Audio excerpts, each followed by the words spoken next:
We're going to go fast here, a lot to talk about. How's everybody doing? Doing good? Okay, some new faces. Nice to meet you all. I'm Brian Lindauer. You just met me maybe. I'm CEO at VibeIQ.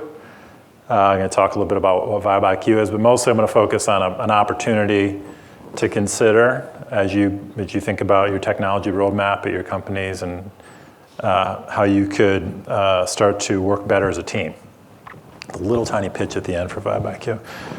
I like to warm things up with a joke. I've already used this one. Apologies for those of you who've heard it. Have you heard about the new corduroy pillow? No one? Okay, it's making headlines. That's all. I'm sorry. That's just trying to warm you up. That's all. Everyone's warmed up. Okay, now to get to the important thing. There's a huge opportunity. You probably didn't know about it. It's a new opportunity that could really change the way your teams work and help you move faster as you go to market and start to make better decisions as you go to market. So we talk about speed and smarts, right? And the core idea here is that by having your teams work differently in how they communicate, collaborate, and make decisions, we can impact both these things. And by the end of the meeting, I'd like you to know what that opportunity is and maybe how you can go about seizing that opportunity. So I'll start with a question. Do you understand your product line? As you go from concept to commerce, as you're going your 12 to 18-month journey, do you actually truly understand what your product line is that you're developing and getting ready to sell? That's the question.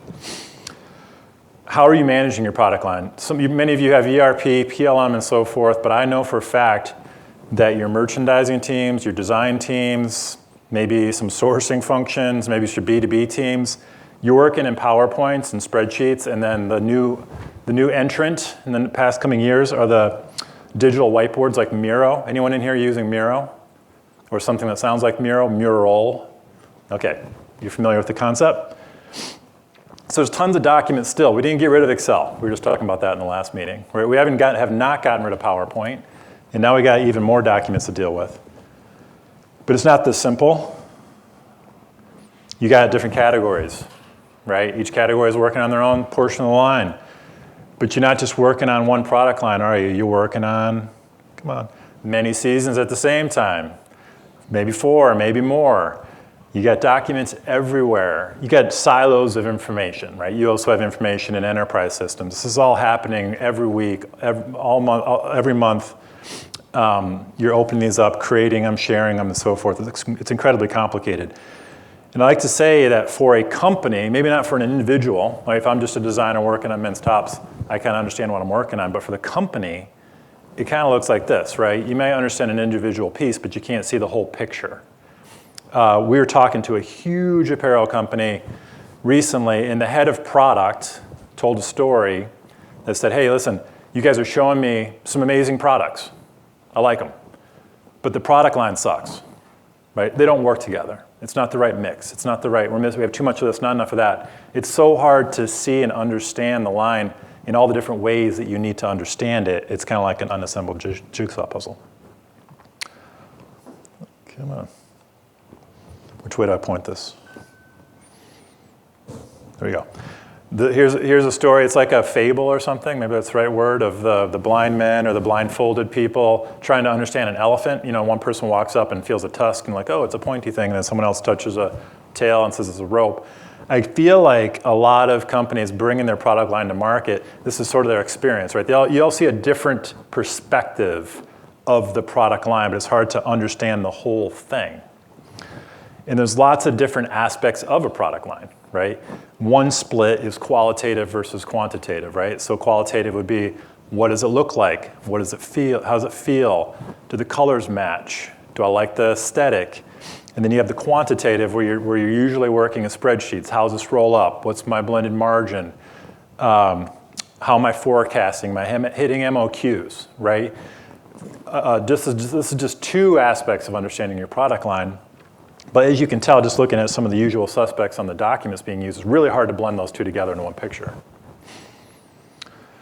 An attempt's been made. So in comes Miro and the digital whiteboard. And I believe the digital multi-user real-time collaboration whiteboard might be the fastest and most virally adopted technology, I mean, maybe ever. I don't know how to actually measure it, but it's so easy to get started, so easy to start copying and pasting information into these boards that people are doing just that, right? Like I've seen probably 40 different versions of gigantic boards with thousands of products on them where people are hand keying FOB, intro date, retail price, and it's crazy, right? Like you are spending all this time. Why are people doing this? The reason is because it's a very straightforward way to communicate, to see the line visually, is also understand the data, the quantification of the line in a single picture. Trying to skip forward. Maybe. It might just be dead. Okay, there we go. Okay, so enter digital products, right? We're struggling with all these documents, Excels, PowerPoints, and so forth.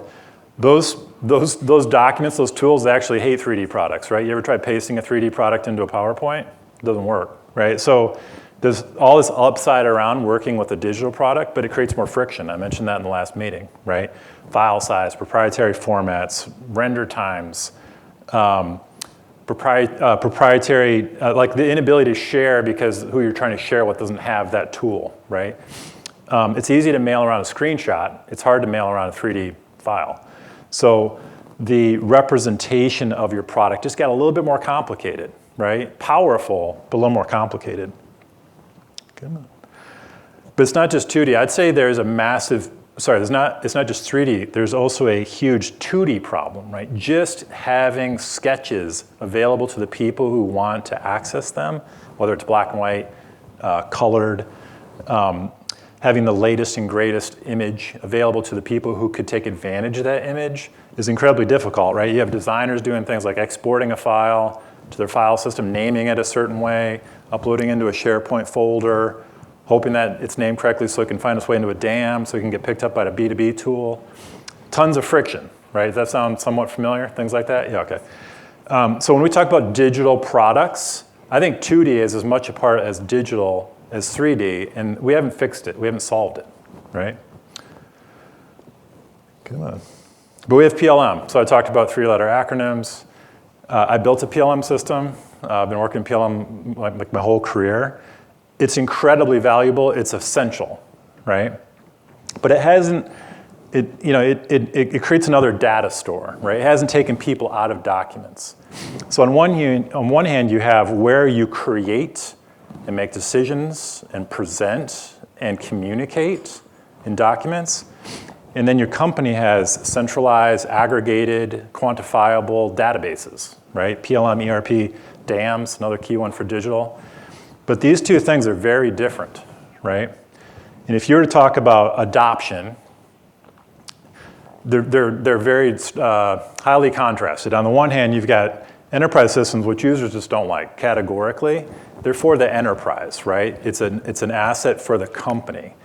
Documents are typically an asset for the user. They're the low friction, highly collaborative way of working. And there's just been this dotted line between them all along that we've never been able to get rid of, right? So this is a problem, and it's compounded by this idea, I just made this up, called enterprise system procrastination, right? So this is like, if I'm working in my Excel or my PowerPoint or my Miro, I'm gonna wait as long as possible before I have to go key it into fill in your enterprise system, ERP, PLM, your DAM system. I don't want to upload the photo because what if I have to change it? If I upload the sketch and then we change the sketch, I got to upload the sketch again, right? If I put it into PLM and then I change my intro date, well, I got to go update the intro date again. So it's a real problem, and it causes an issue because until it gets into the ERP or the PLM system, your company can't see the line. Your company can't digest all those documents. It digests information from enterprise systems, right?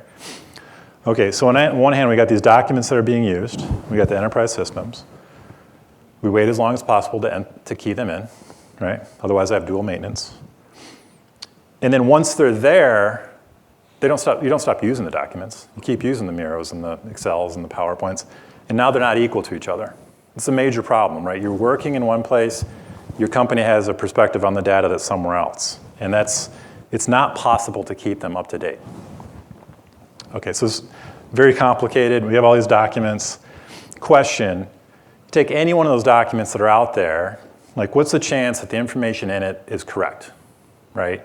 That you have the right photo, the right intro date, it hasn't been dropped, it's accurate. It's impossibly low that any one document is accurate, unless you made it an hour ago. And even then, it's probably a little out of date, right? Because something changed.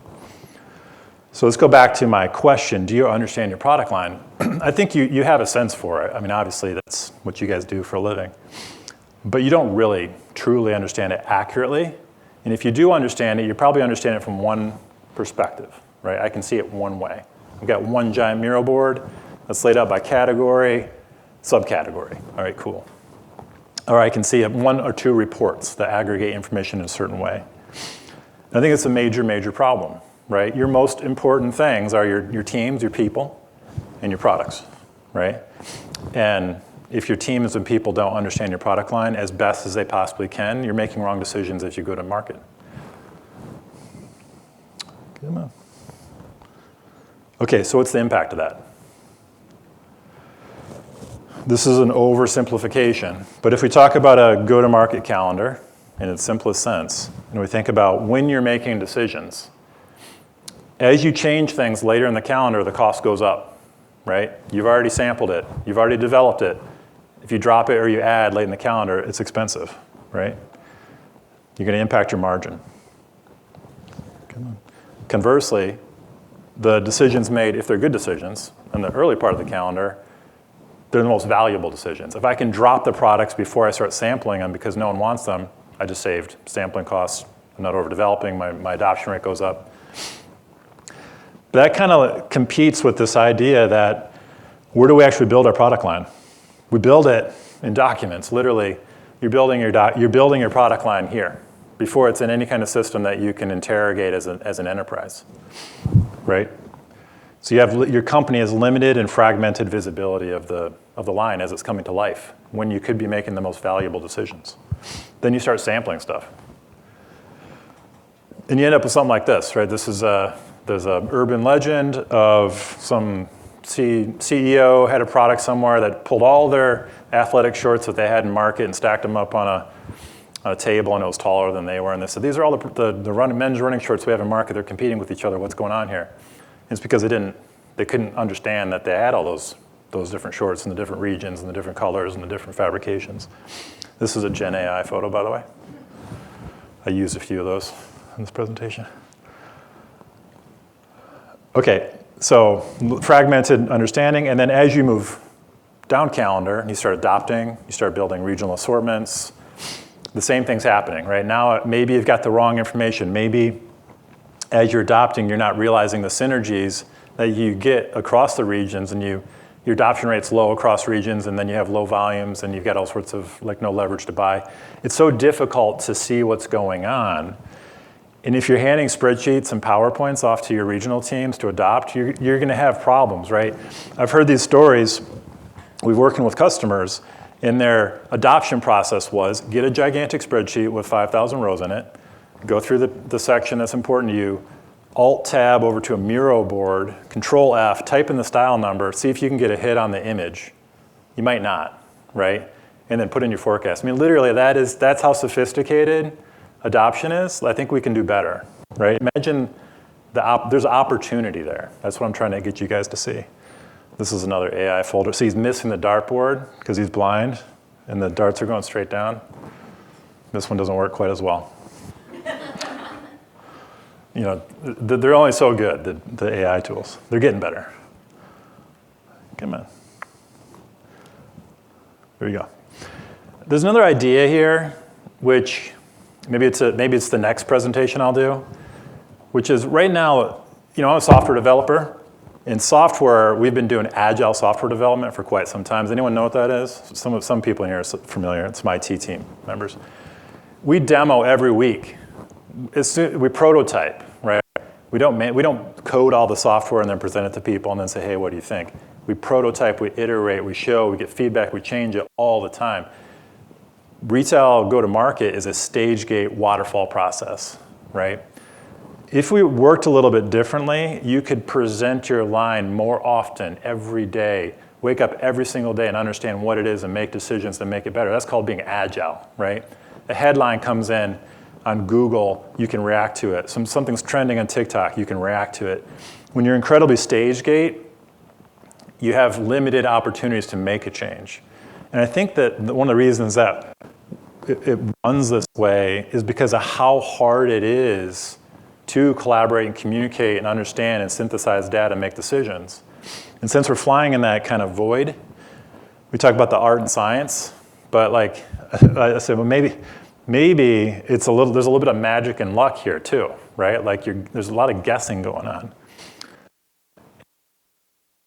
Huge opportunity here to change how you work to make your why and what decisions. Sometimes we get overly focused on the how, my supply chain, the BOM, controlling data, materials.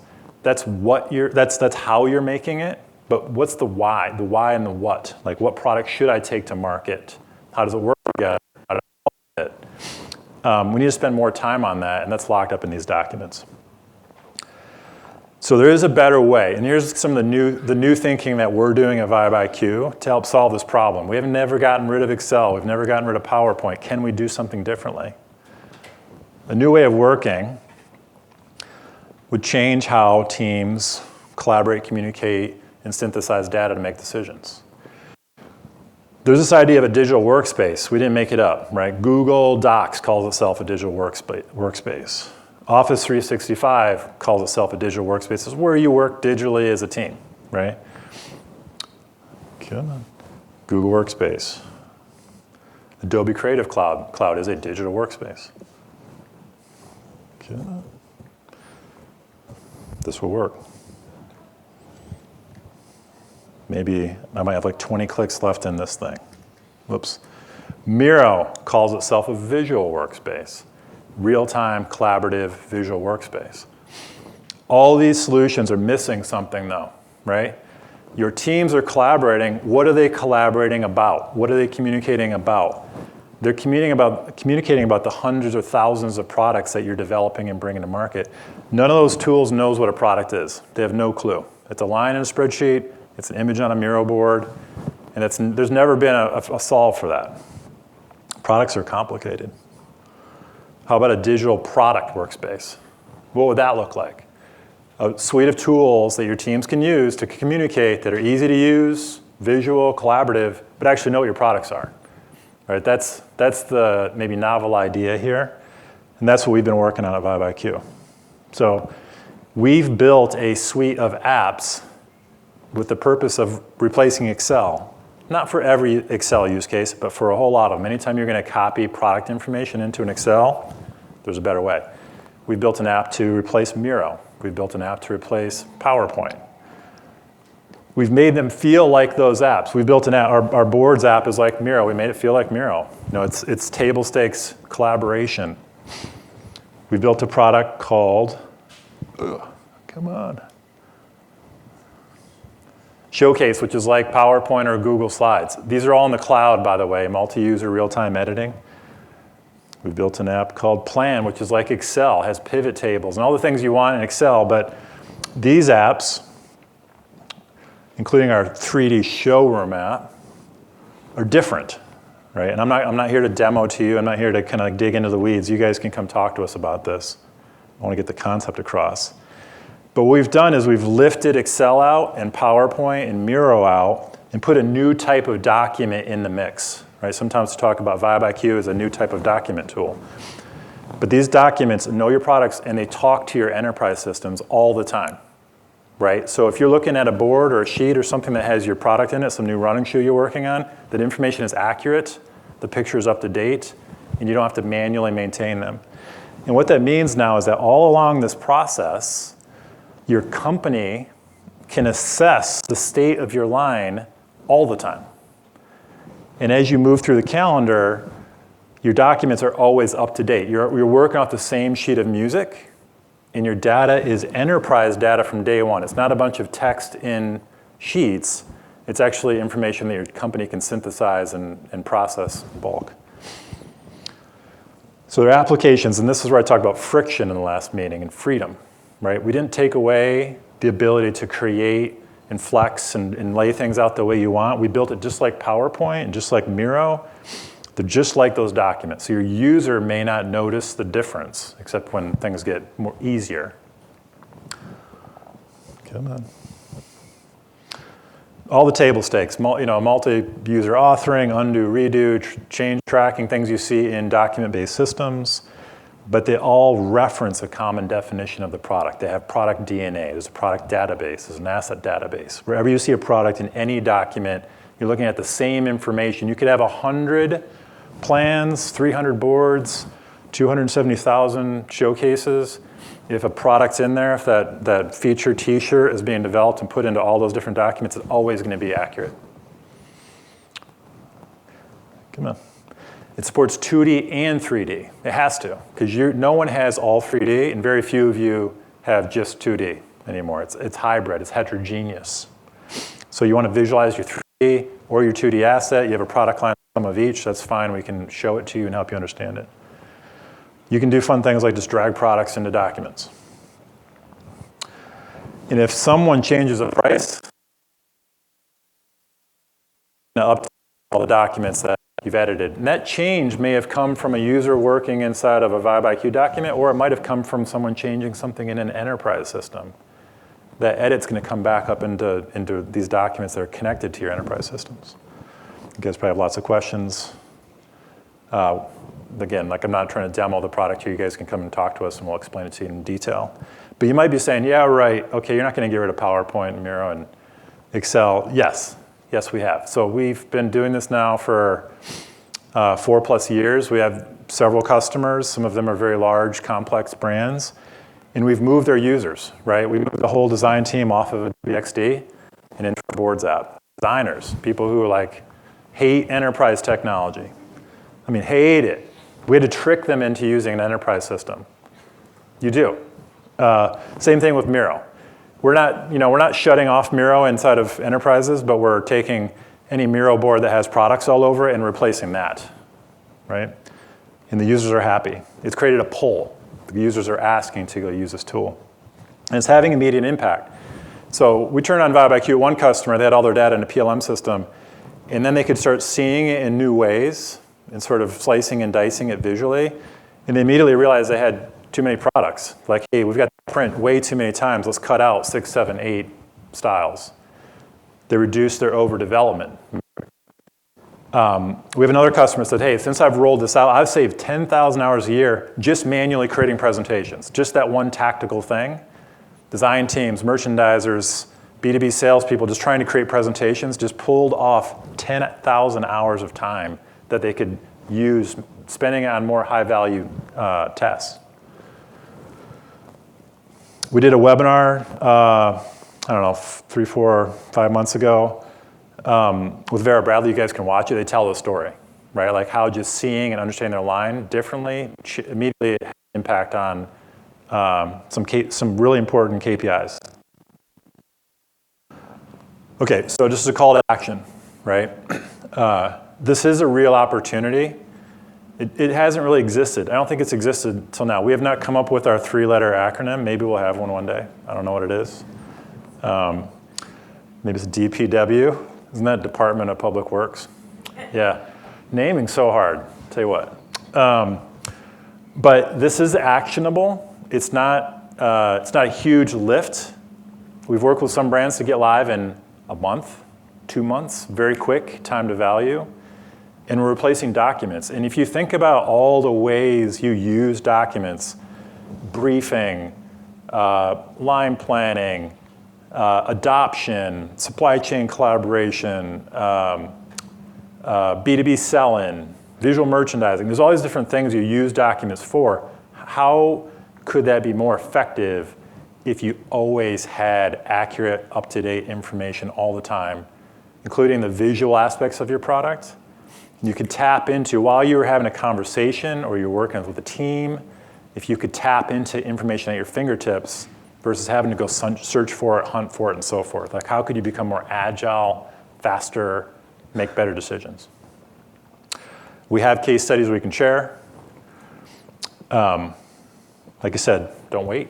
This is a real opportunity. I think what we've struggled with brands to date, having be relatively new on the market, is you've set budgets, right? You have initiatives, you have a technology roadmap, and maybe this opportunity wasn't clear that you could do something here. So what we've been doing is working with brands to take a look at what they've been thinking about investing in and just trying to give them a way to rationalize what the ROI is on a project like this, like what the opportunities are, relative to other things you might be working on.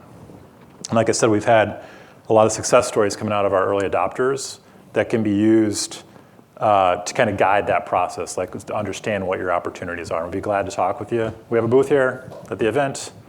Brian at VibeIQ, feel free to email me, and glad to talk.